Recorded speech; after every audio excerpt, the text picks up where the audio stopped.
So dear students, अभी term 2 का exam हुआ है मैथमेटिक्स का। तो अगर बात करें एग्जाम की, भाई एग्जाम इतना डिफिकल्ट नहीं था, एनसीईआरटी और एग्जाम्पलर में से कवर अप हो गया था। कुछ तो थोड़ा बहुत कॉन्सेप्चुअल होता ही है। अगर मैं मान के चलूँ 35 अबव तो लेना बड़ा ही इजी था। देखो 5 मार्क्स के लिए थोड़ा सा तो लड़ना पड़ता है, 40 आउट ऑफ 40 के लिए थोड़े से तो कंसेप्ट आपको क्लियर होने चाहिए ना। और 40 आउट ऑफ 40 की बात करें तो वो भी कोई मुश्किल नहीं था भाई, और सारी चीजें चैनल पर हुई है हमारे।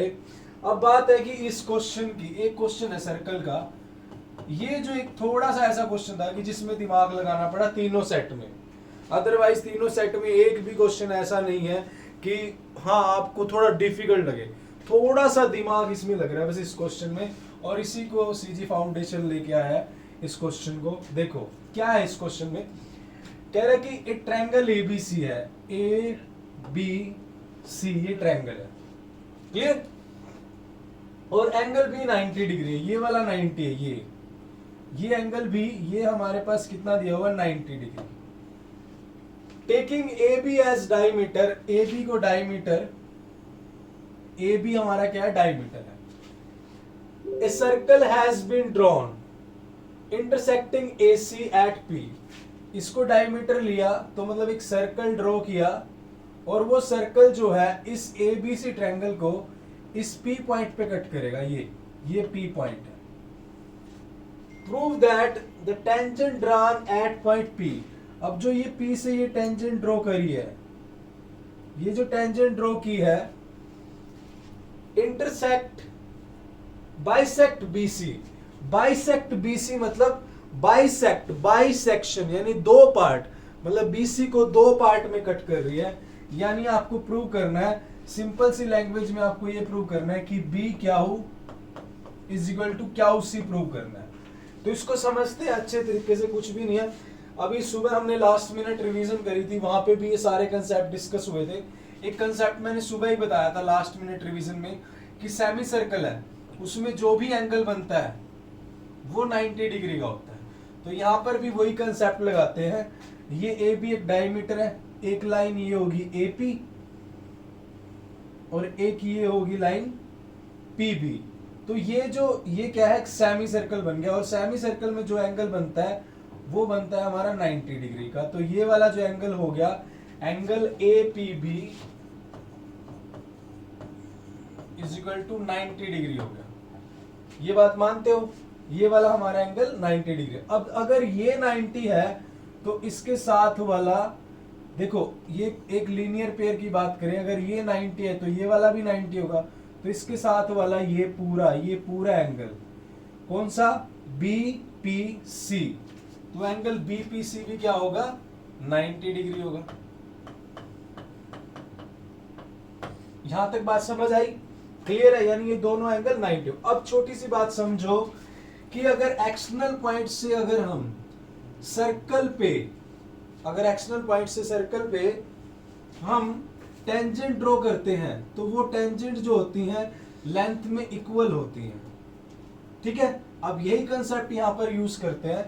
तो देखो डियर स्टूडेंट्स, ये है रेडियस, और इसने बोला हुआ है ए बी सी में जो एंगल बी है वो 90 डिग्री है। तो अगर ये रेडियस से, हमें पता है कि रेडियस और टेंजेंट के बीच में 90 का एंगल होता है, ये भी कंसेप्ट हमने सुबह ही पढ़ा था। तो अगर ये रेडियस है और ये एंगल 90 है, तो ये जो मेरी BC होगी, BC क्या होगी, एक टेंजेंट हो जाएगी। BC टेंजेंट का काम करेगी, बिल्कुल अच्छे से बता रहा हूं डिटेल में आपको ये क्वेश्चन को। BC टेंजेंट का काम करेगी। तो अब यहां पर देखो, अगर BC टेंजेंट है तो B क्याऊ भी, अगर क्याऊ लूं मैं तो क्याऊ पॉइंट से BC तो टेंजेंट है ही है। ये जो B क्याऊ है ये भी टेंजेंट ही है क्योंकि ये 90 डिग्री है। ये OB और B क्याऊ दोनों क्या है 90 डिग्री पे। तो अब क्याऊ पॉइंट से देखो, क्याऊ एक एक्सटर्नल पॉइंट है, इससे ये टेंजेंट एक्सटर्नल पॉइंट से क्याऊ B और क्याऊ P दोनों इक्वल होंगी लेंथ में, यानी ये वाली और ये वाली क्या होगी, इक्वल होगी। जैसे ही हमें पता लगा कि ये रेडियस है और ये 90 का एंगल है, हमें पता लग गया कि BC या B क्याऊ एक टेंजेंट है और ये एक्सटर्नल पॉइंट है, तो एक्सटर्नल पॉइंट से टेंजेंट की लेंथ इक्वल होती है। तो हम कह सकते हैं कि B क्याऊ इज इक्वल टू में क्याऊ P। इसको मान लिया फर्स्ट, इसको फर्स्ट मान लिया। अब डियर स्टूडेंट्स, अगर मैं इस क्याऊ पी को इस क्याऊ सी के बराबर कर दूं तो मतलब बी क्याऊ और क्याऊ सी बराबर हो जाएंगी। वो कैसे करूंगा देखो समझो। अब बी क्याऊ और क्याऊ पी दोनों बराबर हैं तो इसका मतलब क्या हुआ, ये आइसोसेल्स ट्रायंगल होगी, यानी हमारी जो बी पी क्याऊ आइसोसेल्स होगी। अगर ये वाला इस आइसोसेल्स में मान लिया कि ये एंगल एक्स है तो ये जो बचा है ये वाला भी एक्स होगा।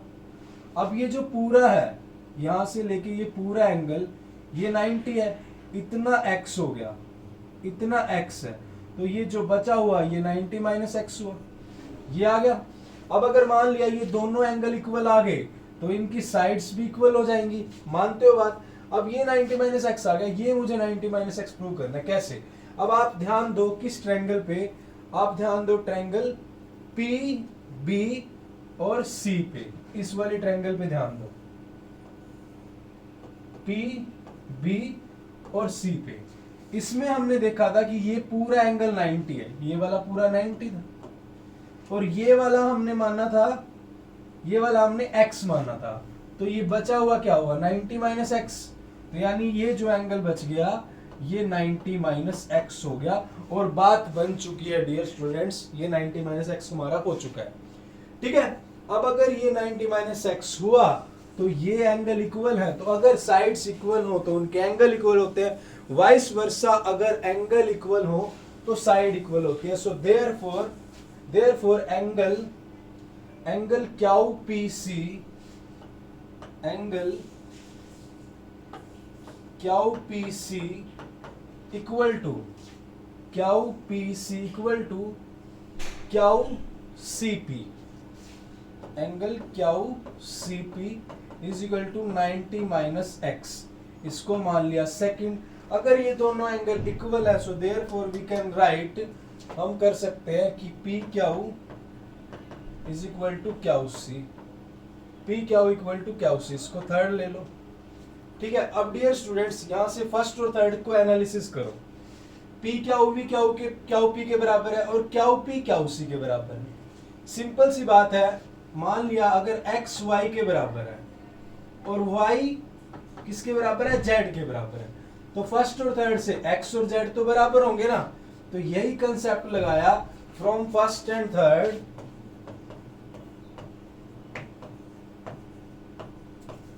फ्रॉम फर्स्ट एंड थर्ड हम क्या कह सकते हैं कि B Q is equal to Q C.